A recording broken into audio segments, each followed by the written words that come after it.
Hi, everybody. Vasu Vaddiparty here with the VPartySports Podcast. This weekend, NFL games, wildcard weekend, super wildcard weekend, I guess is the NFL terminology now. We got 6 games, 2 on Saturday, 3 Sunday, and 1 Monday night after the NFL expanded to 7 teams in each conference. Just for bookkeeping purposes, the Eagles and Chiefs are the 1 seed. They have the bye week.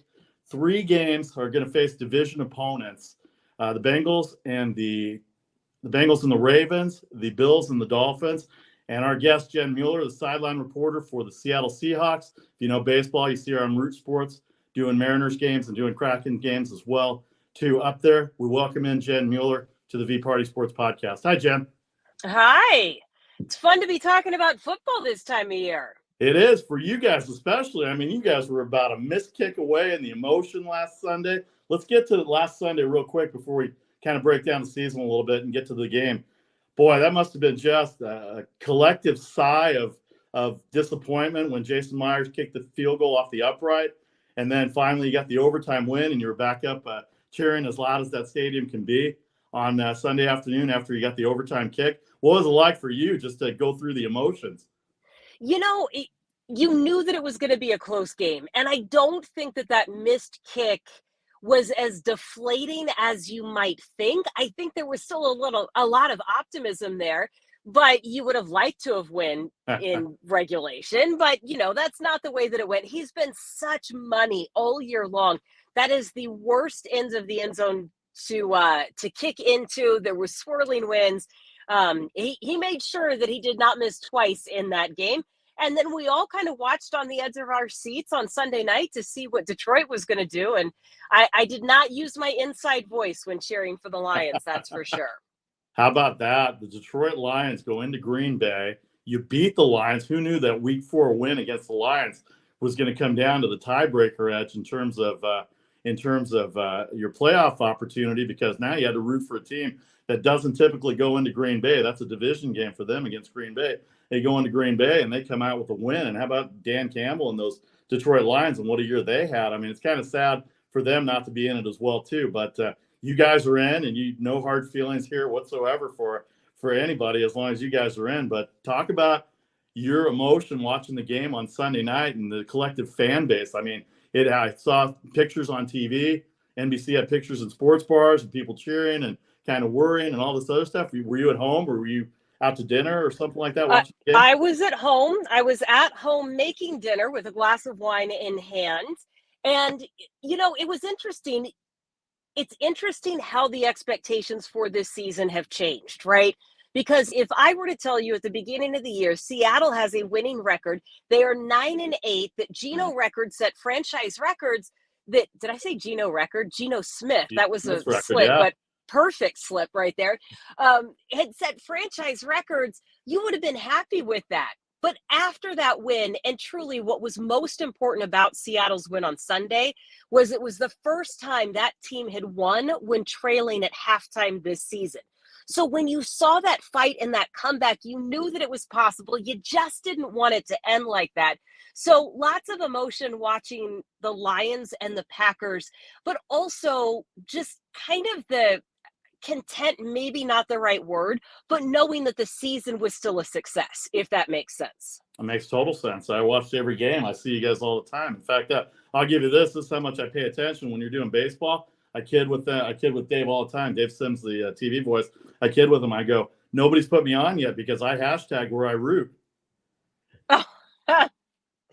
So I don't know how I've missed that, but we will keep an eye out for it. Next time, VPartySports, Vasu Vaddiparty here with you on the podcast with Jen Mueller, Seattle Seahawks sideline reporter on the radio, watching the Seahawks come into the Bay Area where I live tomorrow, Saturday afternoon, 1:30 Pacific time, against a team that you're awfully familiar with.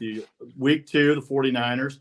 They hit Geno Smith 9 times. I was looking at the second box score. They hit him again 9 times in Seattle. Unfortunately, 2 49er wins. Pete Carroll knows they've won 10 in a row, and they're playing as well as anybody defensively. I would imagine attacking that defense is probably the number one thing on Pete Carroll's list this Saturday. Well, I think certainly doing that by running the ball. Seattle has not run the ball well at all against the 49ers, and it makes sense when they've got the best defense in the league, allowing the fewest points and the fewest yards. But Seattle also fell behind early in those games, and they had some turnovers that are really costly against the team with the best turnover differential in the league. So, yes, definitely attacking and slowing down that defense. But in order to do that, you are going to have to move the ball on the ground, and you are going to have to stick with it. You can't just have a handful of runs in the first half or the first quarter that don't go for much and then get away from that game plan. You've got to be consistent and be willing to stick with it. Kenneth Walker III has shown that he can find those tough yards and then break things open at the end of games, but they have not been in position to do that against the Niners, partly because the Niners force them into third and longs, right? They haven't been converting on first and second. But, yeah, there's a lot of things Seattle needs to clean up in this game against the Niners. What does Pete see in the 49ers in this 10-game winning streak? Is there something specific that he's noticed that they've done? They're just doing everything well. It's everything. I mean, it's everything. He has praised this team so much, from the coaching all the way down to special teams, and you can see why.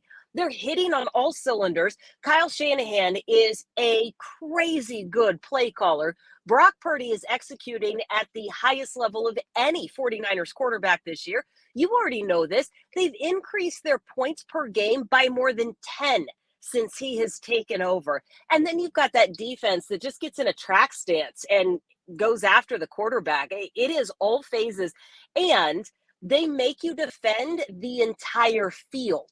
You can't just say that you're going to take away one guy. They've got such versatility. You're going to be going sideline to sideline, covering every blade of grass. It is a taxing matchup. I like your secondary on defense. I'm not sure. The defensive line, Al Woods, has been great all year. Linebacking, the games that I've seen, you had that tough stretch in the middle of the year when you went to Germany, and then came back to 1-3 after going 6-3 to start the year. Then come back and go 2-2. The Jets game the Panthers game could have really hurt you a little bit. I was thinking of Sam Darnold with the 2 ex-Jets. That's why I said the Jets game. Mm-hmm. Yeah. But the Seahawks Panthers game could have been really deflating from that standpoint. Then Thursday night, you come back on 3 days rest. Kansas City, we know what the Chiefs are. And then you beat the Jets. The Jets have their own issues. And then, of course, last week in overtime. Talk about the ebbs and flows of Seattle for the people that have not seen the Seahawks this year a lot. Talk about the ebbs and flows from 6-3 to where you were in the middle of the year to the end of the year. Yeah, there's definitely been some injuries that have affected things like that. They've played great in stretches, and they have not been as consistent during those kind of downward trends. They had found a way to stop the run in the middle of the season after that game against Detroit and New Orleans. They were allowing almost, 160 rushing yards a game, and that's still skewed pretty much towards that end of the spectrum. But then they found a way to kind of slow things down to stop things. The offense had been clicking. Geno taking what the defense was giving them. They were staying on schedule. They were moving the ball downfield. When things were not going well for Seattle, they moved away from the run game. They did have injuries to both running backs. I should say all 3 running backs, but 2 in one game. And, then you had a defensive line that couldn't get to the quarterback. What we have seen, and they also weren't getting takeaways, what we have seen in the last 3 games, starting with the second half of that game in Kansas City, which, by the way, the Seahawks held KC to their lowest yardage total of the season. And they rushed for over 100 yards, with most of that coming in the second half. So what's going well right now is they're running the ball. They have created turnovers, and they are getting that pass rush to the quarterback. Is it fair to say the secondary is the strength of the team right now defensively? Because I like Woolen a lot, and I like Diggs back there. I know they gave up a lot of yards, and they were leaking oil during that 4-game stretch with the Raiders and the Buccaneers kind of ran all over them in Germany, and then the Panthers came in and ran on them a little bit. But I still like that secondary, and I still think they can give problems to Brock Purdy. He's still a young quarterback. He hasn't been in this type of pressure in the playoffs. By the way, and I'm sure you know this, you're the only team to face all 3 starting quarterbacks for the 49ers, right? That's funny, because I thought you were going to say we are the only team that has had their starting quarterback take every snap for their team this year. But fun facts on both sides of that one. That's true. Oh, there you go. That's right. Geno Smith is there. Let's talk about Geno Smith here in the last few minutes I have with you. Russell gets traded. Russell Wilson gets traded. The first game, I mean, the NFL picks storylines, right? Denver comes in week 1 on Monday night, and the crowd's buzzing. We could see it on TV. I could feel it on my TV here in San Jose, California. Just watching, I can only imagine what it was there. You get a victory. You start off well, come down to San Francisco, and then you lose. But talk about that first night. Geno Smith kind of established himself as the quarterback. I mean, he kind of got thrown in there at the beginning because I don't think a lot of people had a lot of confidence in Geno Smith for what's happened in the past, but look at the year he's had. Look at the Pro Bowl berth that he got. Look at everything that he's done, and he's led this team with that veteran presence. I mean, even as a backup, you can have a veteran presence, and he was it, and he had a great year both on the field and off the field, it seems like. Yeah, and, there should be no other players receiving votes for comeback player of the year. I mean, I hate to say that because I'm sure that somebody is deserving and has worked really hard. But man, you could not write a better story than the one that Geno Smith has written this year. I think one of the cool things and where this all comes full circle for him, you talk about that week 1 game, the fans were chanting his name. Never once in the 10 years that I covered Russell Wilson did I ever hear the fans chanting specifically for Russ. Yeah. And last week, as Geno is leading the game-winning field goal drive, they are once again chanting his name. And last week was certainly not his best week. And he would say that. He has been very accurate in his assessment of his play. When he has not played well, he's been very accurate. And it's very clear that his standards have always been this high. And I'm going to be honest, when you stand and watch practice, you're usually looking at the starting quarterback. You're not paying attention to the second and the third string guys because you're watching first team defense, right? I should have been paying more attention. And now when I watch him in practice, the same sorts of things we said about Russ, about, man, he throws a pretty deep ball. He really does. He's got zip on it. He's got vision. It's been so fun. It's been so fun to listen to him with the media. He hasn't missed a beat. He's got great answers. He's funny. I am so happy for Geno and for what he's doing. And Tyler Lockett and the receiver said this week, the fact that he has set the franchise record for completions, completion percentage, and passing yards, that's not just Geno. That's his willingness to spread the ball around. It's not just about him. It's about who he involves every game day. And gosh, it's been so fun to watch.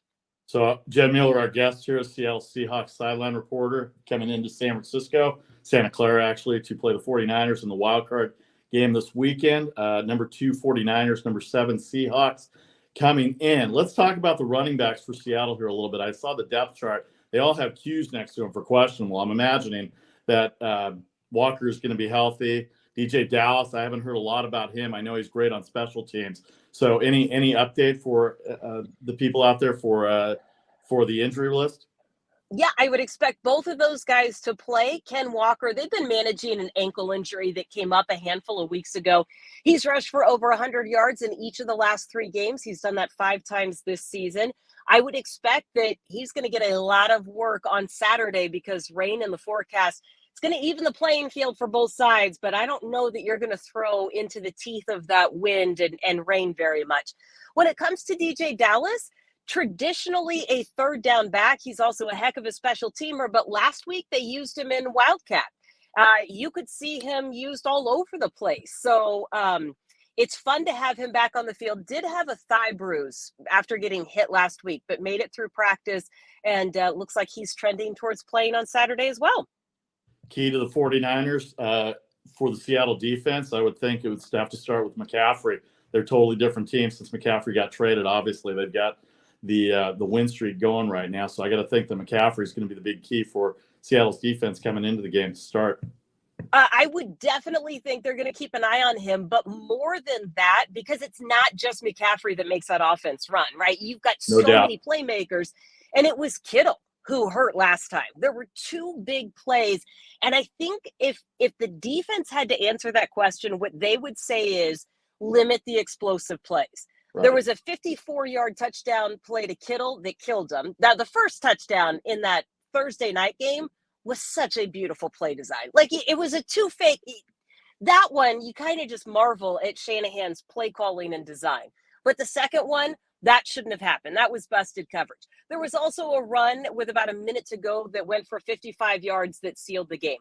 The Niners have the third most plays of 20 or more yards this season. So it's limited explosives. Be disciplined. You know what Shanahan's going to do. You know that he's going to flip the sides. You're not going to get the exact same look, but you're going to get something similar, maybe on the opposite side of the field. So eye discipline and making your tackles to limit explosives, I think, is what it comes down to.